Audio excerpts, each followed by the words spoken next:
Hello there! So welcome to the #1 channel in East and Central Africa that brings you great and epic motorcycle content many have come to love. Give us a like and do consider subscribing and hitting that notification bell so that you're updated whenever we post a new episode. It is I, Papa Yam's #1 fanboy, Rico the gearhead, with sweet, juicy, tender knowledge like that choma made to go to eat pale kamakis. Have a seat, all of you keyboard riders out there at the front, superbike dudes at the back, and everyone else in between. Class is in session. Today I had the privilege of riding the Benelli Tnt 250, graciously provided by a good friend of mine. Shout out to William for making this possible. Thank you so much and God bless you. But before we get into it, this video has been brought to you by the Gear Store, the #1 place to satisfy all your motorcycle needs, from gear to bikes to the latest news and events that are happening right now. Use the code GEARSTORE at checkout to get a discount on your first purchase. I had quite some mixed reactions regarding the bike, though I will try to keep it as neutral as possible for the first impressions. And I must say, I'm not a professional in any way. I just say what I feel and see. And I got quite some backlash from the last time's episode. But yes, lessons were learned, education and knowledge was shared. So it's a win for me, and that's basically the purpose of this channel. The bike is a 249cc single-stroke 4-stroke engine that produces a maximum power of 28.16 horsepower at 9,800 rpm with a maximum torque of 21.6 Nm at 8,000 rpm. The bike has a 6-speed gearbox which has about a top speed of around 145 to 150 kilometers per hour. The bike comes in shades of red and white and black, and also the key highlights of this bike is that it's fuel injected. It has liquid cooling, dual disc brakes, high power output, excellent fuel capacity with the digital and analog digital/analog tachometer. Now the bike is a quarter-liter naked street bike from the Italian brand Benelli, which rivals the likes of the Honda CBR 250 in its segment. It comes at about 159 kilograms and over a sizable 17-liter fuel tank with the lesser refills. Now the top speed is, like I said, it's claimed to be around 145 to 150 kilometers per hour, but that depends on how you're riding and everything. So the mileage on this bike is estimated to be approximately 25 to 35 kilometers per liter. Now, as you can see, the bike is very beautiful, has a very nice look to it. Now the bike does comes with a USD forks with a front tire of 110 and a rear tire of 150. Now I have seen people who have put a 160 size tire at the rear, but now the downside of that is you'll have to compromise on the top speed, but also the upside is the bike will be more stable, especially around the turns and corners whenever you do. Now the front suspension has USD telescopic forks with the rear suspension being a monoshock absorber. Now the frame it has is a steel trellis frame with a exhaust muffler with a catalytic converter and an oxygen sensor to give you that good and epic consumption and overall performance of the bike. Now the bike has a seat height of around 780 millimeters. That is a bit quite high for shorter people. Like I say, the overall weight of it is 159 kilograms, which is a bit heavy once you come to a stop, but once you get on moving, the bike becomes easier and lighter. You can even feel the weight. Now the bike is an electric start, no kickstart here.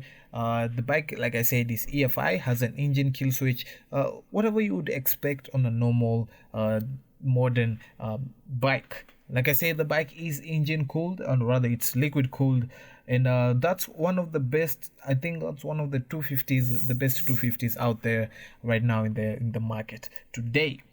Okay, moving on. Now here are some of the things that I noticed first. One of them was rather the high seat. Coming from a 150, I did feel quite the difference. As I say, I felt as if I was way up than what I was accustomed to. Nonetheless, it was comfortable. The handlebars were a bit wider and further back, as my arms were quite stretched forward. But I quickly got used to the feel, and it became a lot easier for me to ride the bike henceforth. Now, I did enjoy the EFI system that the bike has. For those of you who do not know what EFI means, it means electric fuel injection system. I did love the handling, though it was a bit heavier, it was easy to control, and in my opinion, I think Benelli has some of the best brakes for the kind of bikes that they make in the class that they are in. It was not a disappointment. I did love the brakes. They were sharp and crisp. Now, the downside of this, if handled with haste, that is what you will hate the most.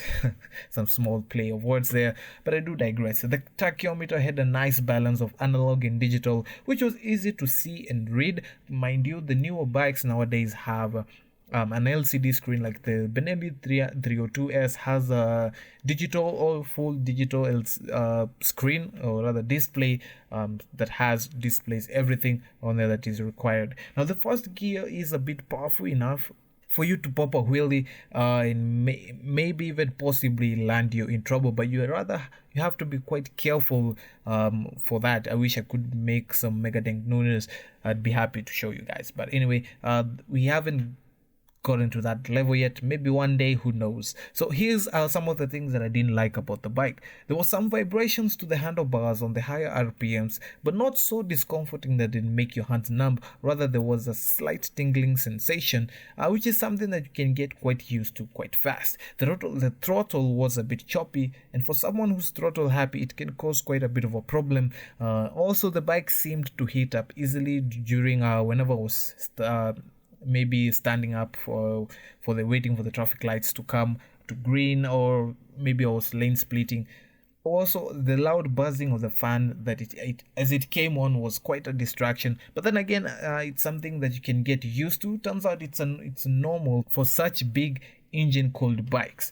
Shocker, I know. The heat was both a blessing and a curse. A blessing in that during cold weather, the bike would keep my lower body warm and make the ride a bit more bearable. And a curse because during hot weather conditions, it would that mean would have extra heat coming to your body. Maybe it might even fry your nutsack or even blacken your thighs. Anyway, but that's debatable. I will compare it to some of the bikes that I have ridden. That is in the 200cc class. We do have the Dayun DY200. The Zonte is 200J. And in terms of comfort and reliability, I'd say Benelli comes in top. And in terms of maneuverability, I would give that cup to the Zontes. And also, of course, in the last place would be Dayun. Now, the Benelli does top this segment overall. For one of the best things it has is because of the EFI system, better comfort, of course, economical and better fuel consumption compared to both of the two bikes, compared to all the three bikes, and comfortable sitting posture and overall build quality. Now, would I recommend this bike to a newbie? Well, yes, I would, although it would require a lot, and I do mean a lot of discipline. Also, I do have a few friends who started on a 250, Benelli 250 to be exact, and they're very much okay. Now the Benellis will soon be flooding the market as people will be selling so as to get the new babies, which quote unquote have been said to be arriving, or rather to be on sale, open for the market next week. So be on the lookout. You might get one from as low as 200,000 Kenya shillings to around 250,000 Kenya shillings to a second one. To a second-hand one, and brand new ones I think go for around 260 to 280,000 Kenya shillings. Now that's it for my first impression review. I hope you liked it enough to give us a like and comment down below your thoughts. I do love reading and replying to all of you out there. I know you guys have requested for specific bikes. I will try to get them and do a review. It's kind of hard to get people and to get bikes to trust you, of course, with your bike. If you're willing enough, we can link up and I'll take good care of your bike for the short period that I will have it. Anyway, thanks for watching till this far. Subscribe if you haven't. 2020 style. I love you all, and as always, stay safe, ride safe, and I will see you in the next one. Peace.